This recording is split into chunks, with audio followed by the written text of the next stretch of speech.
Today's episode of the Biodynamic Winemaking Special features a panel discussion between Seresin Estate and specially invited members of the UK wine trade. Setting the scene, we hear principles and practices from owner and winemaker at Seresin Estate, before hearing from sommeliers who are tasked with translating this to the end consumer. We also hear from Seresin Estate's UK importer, Enotria & Co., and Seresin Estate's global brand ambassador. If you've ever wanted to understand the issues around biodynamic farming and winemaking from a variety of points of view, then this is the episode for you. Enjoy. This is Michael Seresin from Seresin Estate in Marlborough, New Zealand, explaining why we are a biodynamic vineyard. We started planting in the early 90s, and within a year I understood that it was possible in a cool region to become organic. In other words, no fungicide, herbicide or pesticides. Within a few years after that, we adopted biodynamic, which is a more rigorous form of organics where you don't use any chemicals, as with organic, but also working with what is traditional architecture from many, many countries, working with phases of the moon, companion planting, etc. And my departure point, I guess, is if you can grow grapes and make wine without chemicals, why not? In a cooler region, as I said, it's a bit simpler. Virtually everybody who works with us embraces this just as a principle because they feel very comfortable with it. For sure, it's a lot harder work. There's a lot more walking around, not so much time on tractors and four-wheel drive vehicles, just so you get closer to the earth, I guess. And there's an element of a holistic notion that you start with the earth, which is sort of healthy. You have a vine in there and the circle of everything that goes back into the fruit. And again, I like the idea of that. And to quote Anne-Claude Laflave, the thing she got as much pleasure than anything else was a handful of earth and smelling the life in it. And I think that probably sums up my approach to it as well. So you're working with a living, vibrant entity. That's pretty much it. So Tamra Washington, our winemaker, who's going to talk next, is much more articulate and passionate and knowledgeable about wine. Yeah, I think carrying on from Michael, and certainly it's something I've still got a great deal to learn about, learning every day, but really everybody's so attached to the vineyard and very much this is where it all starts. And as a winemaker, being able to be incredibly close to the vineyard, spending a lot of time with our viticulturalist João, who's an incredibly passionate Brazilian guy who just is crazy about farming biodynamically and organically. And he always says, what does it mean for him? Biodiversity. Biodynamics is biodiversity. So he's encouraging so many different insects, companion planting, as Michael said. He's just going for it, especially this growing season. We have so many different species in the vineyard, all the preparations, and it's really putting as much vibrancy and life into the soil as possible and using everything from our own site. There's only a couple of one or two not even preparations, I think a bit of seaweed that we bring in, and we talked about this the other day, cow horns we bring in from organic cows, but everything that fills the cow horn, the compost, the manure, everything is what's created in the vineyard. It was sort of self-sufficient. Self-sufficient in that way. And there's there's just a feeling when you arrive at Raupo, there's a real energy, it's just so alive, and it's not, we get used to seeing, especially in the New World and in a place like Marlborough where it's pretty much a monoculture now with, Sauvignon, rows and rows and rows of Sauvignon planted and not even much space on the headland really, it's just awash with vineyards. But to have the special place that actually has, it's like a working farm. In fact, Michael described it perfectly. It's like an old working Tuscan farm with all sorts of different animals, plants, there's the olive trees, there's the fallow land. It's not just about the vineyard, which is wonderful. We do also, we're really starting to approach our winemaking, looking at the biodynamic calendar as well. And we've seen really good results in terms of the phases of the moon as to, when we're getting the most compact lees, for example, when we decide to rack our wines, or choosing the right phase of the moon for when we're bottling, when we don't actually not filtering, so that our lees are really compact and we can get a really nice racking straight to bottle. We don't need to filter. Also, we see with our natural fermentations, and this sounds a bit crazy and you've got to see it to believe it, but often the natural fermentations go in and out of sort of their life, really. Different yeasts will come and go and they'll die off, and then everything will be very quiet for a number of days, and you get very frightened because it looks like the whole thing has stopped. And all of a sudden, it'll pick off again, and there'll be activity on top of the look in the tank, and all of a sudden it's happening again, and you realise there's a full moon, or about to be a full moon, and it just creates all this activity. So it's something I'm still learning about, but I really believe in it, and I want to use it more in our approach to the winemaking. I think what's really fascinating to me about that is that there's a depth of principle, there's the depth of approach, and there's obviously then a lot of learning that's still going on, and this sort of interaction between you and the land and the lees, and all of these components of the winemaking.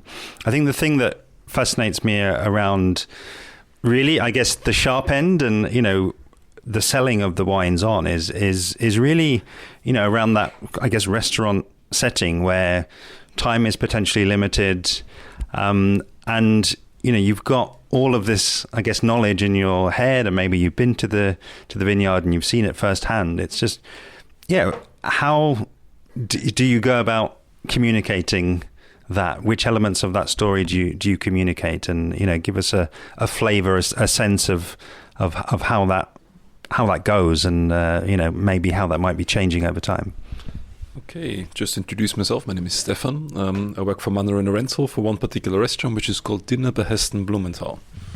Now, the sharp end with biodynamic and organic wines. My personal belief that this is very much, in the end of the day, it all comes down to the quality of the wine. And I think today's tasting in the morning has shown you're not only doing it because you believe in it, you're not only doing this because you thought like it's now the right thing to do at the 90s and the early 2000s. You're doing it because it reflects in the quality of it. It positively has an impact on texture elements of the wine, has a positive impact on flavors and on aromas. It generally creates a good vibrance, not only within the team, not only within the winemaking team, but within, you could say, the entire estate.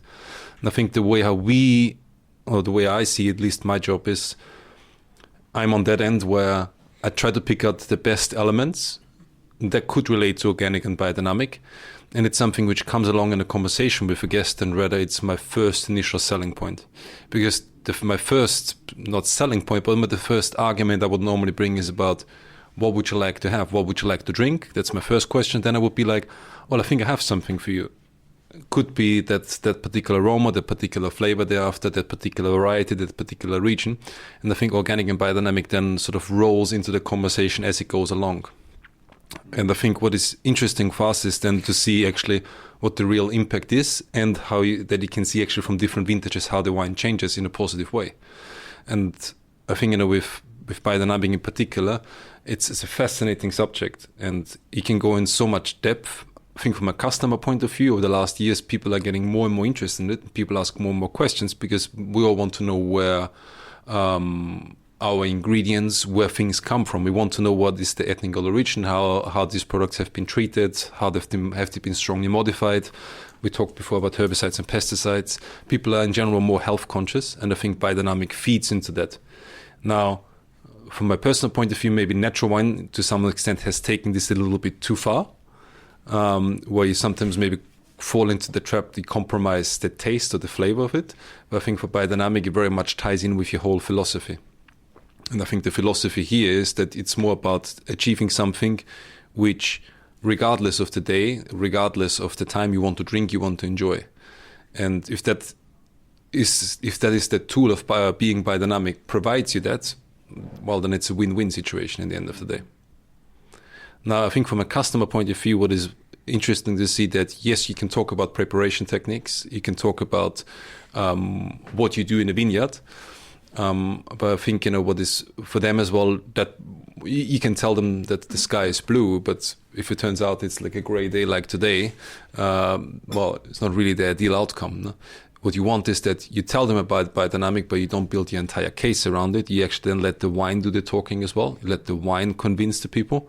And I think, for your range that does, because it's diverse, it shows that there's a real difference in terms of sight, and there's a real difference in terms of, even from a novice point of view, that you can pick up differences in terms of wines. And I think that makes it interesting. So I think, biodynamic is the tool which you use in order to create an experience for a guest, or from a consumer point of view, something which is that little bit of magic, that little bit of fascination which you can get with it.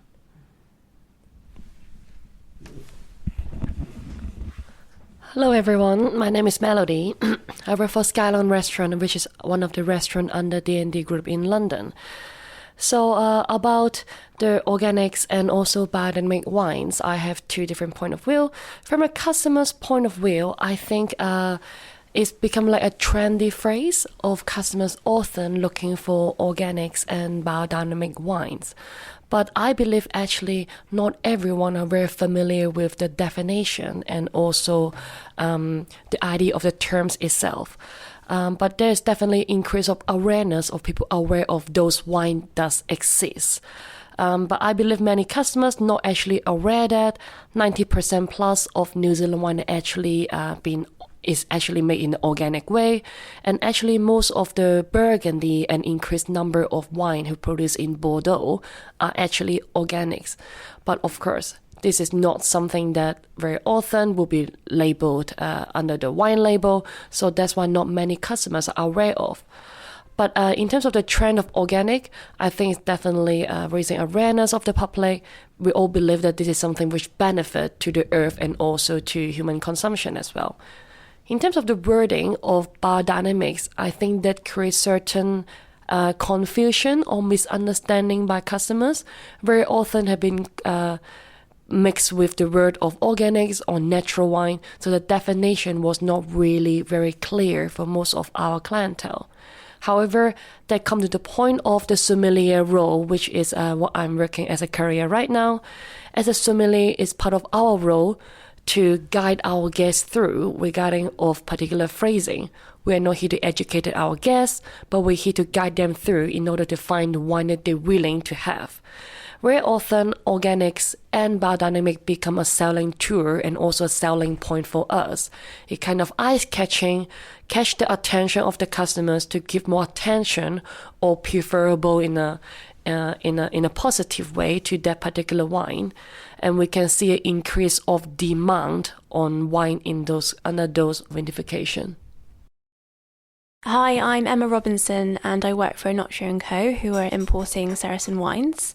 I suppose from my perspective, so I'm often selling into restaurants and bars and hotels, and what I found is in the past 2 or 3 years, this topic of organic and biodynamic has become much more at the forefront and important when selecting a wine list.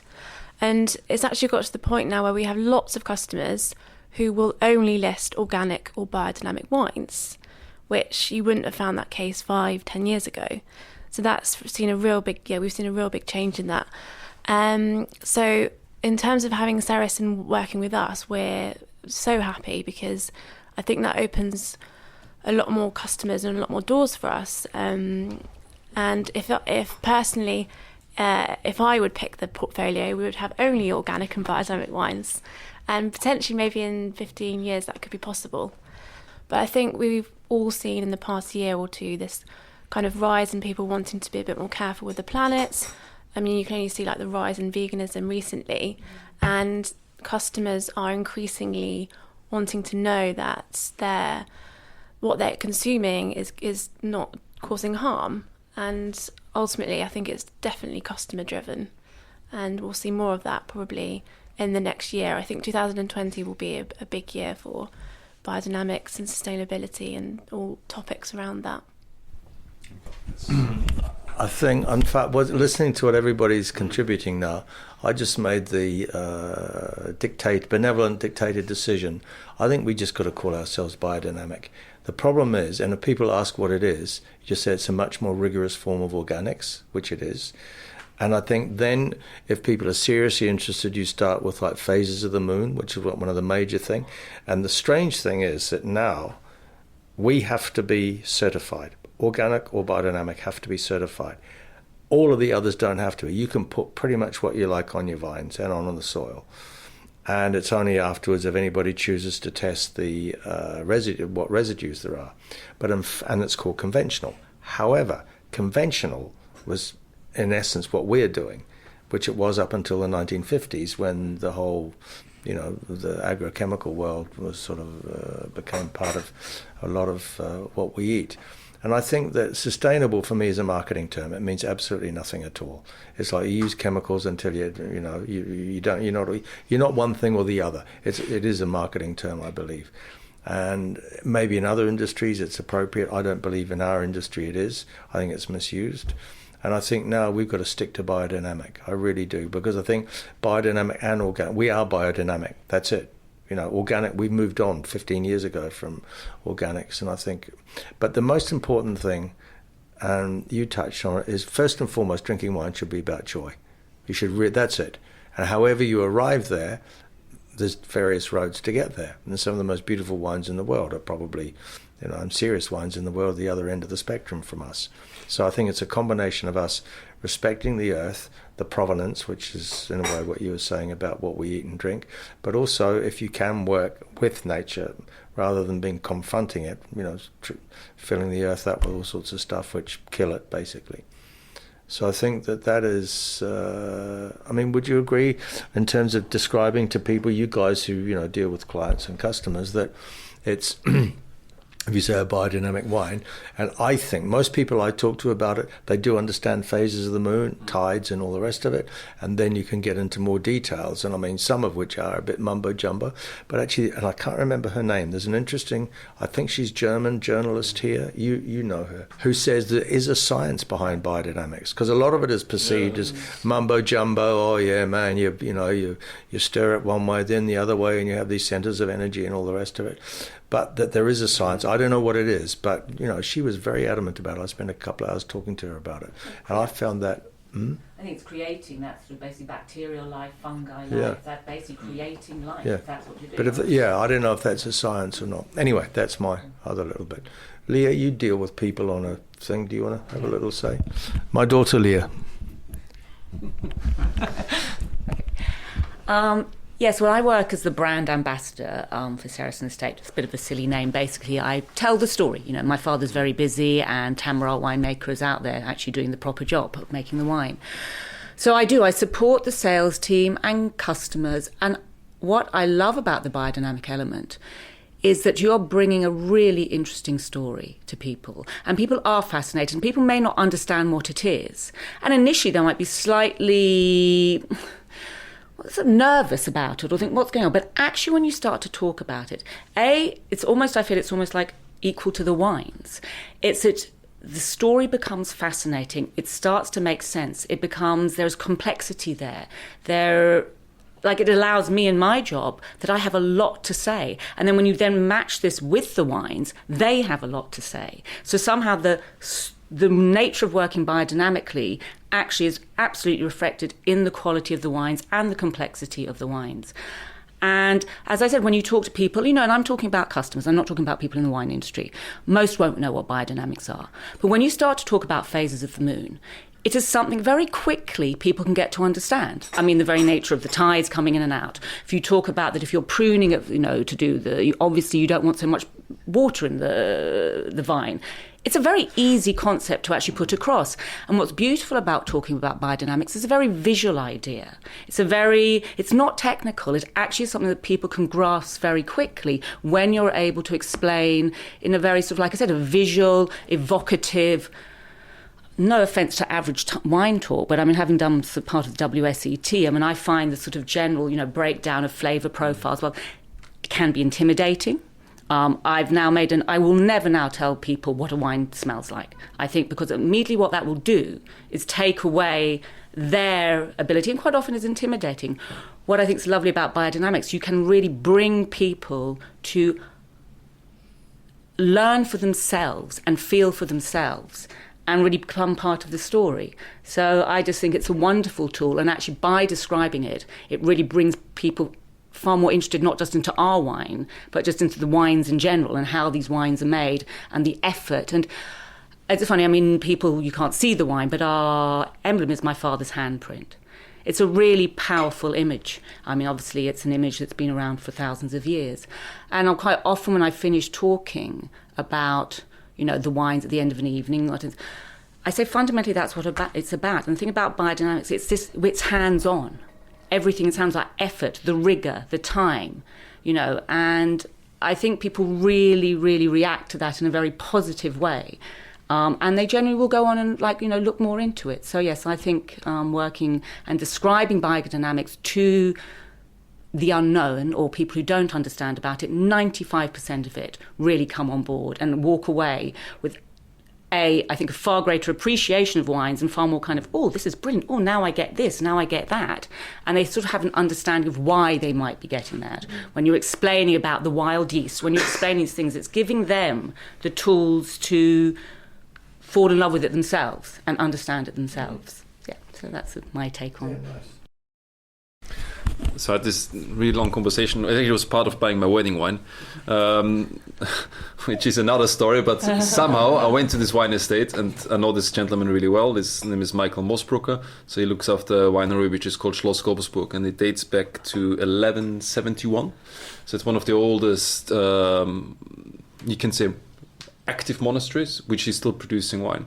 And it's so interesting to see when they actually still got a lot of records how wine was produced, literally you could say back in the days. And now these days discussion coming up or how natural wine is like how wine was made 100, 200, 300 years ago. And it's like, that's sort of only partly true in his opinion, because he says, well, if you look back when the monks were quite adamant in writing down what they were doing with the wine, and they called this the education of the wine. And that sort of started off with being élevage in French and Schulung in German. And for them it was always about keeping the must as clean as possible. It was always about working as hygienic as possible. And yes, of course, they were very, very keen on, at that time, there was no biodynamic principles written down in any way, but they were very keen on doing certain work at certain times of the week, in the months, because they saw the best results. And these when they saw a bad result, they still recorded it for the future, not to make that same mistake again. Now these days, we're sort of trying to reinvent certain things which have been around for centuries. Yeah. And it's kind of funny for us to see, you know, because organic and biodynamic is not something which is new, and biodynamic is not something which is new, but maybe it ties in with a time of our life. Like everyone wants to know a little bit more about where products come from, how products have been treated or not treated. So maybe that's the reason why biodynamic now has sort of a slight rise, or organic biodynamic products, because people are in general more interested in it. But no one really cares if this was around 1,000 years ago or not. 1,000 years ago, but it was. I think it's just giving it that cult thing, that sort of, you know, the born again element of it, which is often quite superficial. It's to be seen to be doing it, as opposed to just getting on and doing it. Yeah. And that's what we do, you know, without getting all preachy about it. And I think you made the perfect example. Sorry for interrupting you. No. You made the perfect example with your winemaker getting, or your viticulturist getting up at 4:30 in the morning, taking pictures at 4:30 in the morning. You know, at that time, you know, he cares about the vineyard more than anything else. And he cares about what he's doing in the vineyard. He cares about his, you know, this is his daily routine, and he does it with joy, and he loves it. Oh, totally, absolutely. Close to an obsession, but without being all sort of holy roller about it. This is not. There's a good saying for this. The weak people call obsession dedication, or something like this. No, yeah, dedication is sometimes described weak people as obsession. There we go. Oh, nice. Yeah. So I think that's like, you know, you can be very dedicated to it, and some people would see you're obsessed about it, but you're not. You're just very dedicated. Yeah. One question, I think, potentially ties a lot of these things together. I think you're absolutely right, Stefan. I think, just around potentially going back to kind of how things were doing, and I think back to the idea of labels as well, and like your point, Melody, around the, potentially some quite classic producers, which, are not necessarily going to have a flashy label, not going to necessarily wear their biodynamic principles kind of on their sleeve, but they've kind of been doing that for so long. I mean, I tasted a Chateau Gruyere actually on the podcast with Jan Konetsky, and it was interesting for me to listen back to myself, because I kind of thought this is just such a classic wine, and I made the assumption that it had been made using, I guess, quite conventional techniques, and he was able to say, actually, kind of put aside the perceptions of the label and whatever other perceptions I might have had. This has been biodynamic sort of forever, and these sorts of things. And I don't know. I think maybe we might be in an interesting phase now where we are needing to kind of show the biodynamic label and certification to kind of set aside ourselves, but potentially over time it may just be the brand. People see Seresin as an example, and they know what that means, what kind of goes into that, the rigor, that it is biodynamic, and in a way, that's kind of enough. Thing, isn't it? I think initially you've got to really like the wine. Do you know what I mean? You buy it and drink it because you like the wine, and then how it's made, how the grapes are grown, how it's made, is just adds to that. You say, oh, incidentally, it is biodynamic. And in the new world, I think we have to do that, because the old world's had, half a century or a century or 2 centuries to do it, and that's how we've always done it. And I think that it's, I believe it. It's more than thinking. I believe that we really love these wines, whoever they are, and incidentally, they're biodynamic. Oh, cool. Does that add anything? And that's for other people to say. In other words, if you made 2 wines, identical wines, one conventional, one biodynamic, in a blind tasting, could you tell the difference? I doubt it very much. And in the end, so it's a choice. And also this thing of provenance, okay, if you can. We're fortunate. We're in a cool region. It requires a lot more hands-on work. But I tell you what, watching Tamra last vintage before, walking out into the vineyard with our viticulturist, looking at a bunch of grapes, grabbing them like that and just eating them. You can't do that. And watching her get all excited about a field blend, and she's like, oh, well, brilliant, what do you think, da-da-da. You can't do that with regular grapes. You get a bellyache. So if you're lucky, and your hair falls out and your teeth. But apart from that, anyway. We quite often are present at the Raw Wine Festival, and I love it. I think it's fascinating because you are having people pushing all the different boundaries, so you learn a lot. But quite often you will see style over substance. So you'll see this hipster groovy guy, and people are talking about it like this is the most incredible thing, and everyone's like it's this cult thing, and you go, wow, I can't wait to get over there and see it. So you stand in the queue, this guy, I remember there's one Austrian guy, and deeply arrogant. And I'm actually, no, he wasn't, he was Hungarian, sorry. Deeply arrogant. And I said, oh, can you explain a little about the wines? I don't explain my wines. Okay, fine. Okay, all right, okay. But, there's been talking about it, so I go, okay, go to taste. It was revolting. It was utterly revolting. And I realised it was the hipster look, it was the fact that they sent up some, one goat and him in a shed, and maybe sitting on that mountain with a bit of rough cheese, in a summer holiday it would work. But actually bringing it back to London, sitting down and enjoying that with friends, it's a sort of joke almost. So I think it is about the wine, and it's about creating beautiful wine, and that's, I think, fundamentally, that's what it's about. And that's however you get there. However you get there. Yeah. And personally, I think, well, I know from Seresin, we all think that to get the best wine is to work this way. And I think a lot of actually people with good palates and things would agree, because it just is, all that stuff I was saying, those added levels, using wild fermentation, it is bringing more texture, and I do fundamentally think that they will probably be more interesting than most so-called conventional wines. My name is Justyna. I work for Seresin Estate as well, and I was listening really carefully to what Melody had to say, because I think I put myself in consumer's boot right now, if that's okay. A lot of us really still want to support certain producers and certain brands that we know care for the land.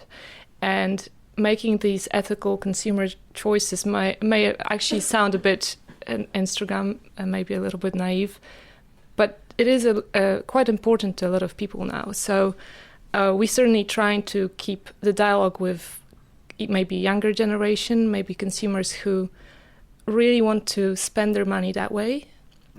So they always very curious about the terroir. And by the way, I think biodynamic wines give you quite a pure expression of the terroir, because there is no layer in between. There is no agrochemicals, for example. So, but then going back to that, the choices that consumers make, we just want to support the brands and producers that care for the land and for the environment, for animals and people who work there.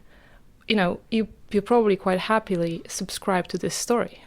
So I personally like it. So. Okay. Yeah, actually, it's interesting. The younger generations. I mean, you look at.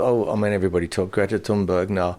And the environment. I bet there's a lot of kids sign up because they hadn't thought about it until a 16-year-old autistic girl sat outside her school or parliament, and all of a sudden she got hundreds of thousands, if not millions. Now, to say that we're part of that is arrogant, and I don't mean to sound like that at all. But the generation that she is. Probably whatever names, X, Generation X, Y, Z, B, whatever, is kids are aware of this quality of your food, the air, the water you drink, etc., etc. And in the bigger scheme of things, and I mean in the biggest everything, that what we're trying to do is be a part of it. Not by design, it was by default more than anything. And I think that is pretty important because we realise we're actually poisoning the world that we're in. We really are. Sounds a bit preachy, that, but there you go. That's it, over and out, otherwise I'll start to preach. Thank you so much to all of the participants on the panel. I thought it was so interesting getting an insight into the various perspectives on this issue, and hope that this episode will provoke further discussion on the topic. Do please check out below for the website and main social media handles of Seresin Estate. This being the second of this two-part series, it's only left for me to say a huge thank you to everybody that participated. As ever, I would love to have your feedback on this episode, so do find me on social media, where I'm at Interpreting Wine on Instagram and Facebook, at Wine Podcast on Twitter, and email hello@interpretingwine.com. And if you're an importer or a producer with views to share in a similar way, do be sure to get in touch to discuss how we might be able to work together. See you next time.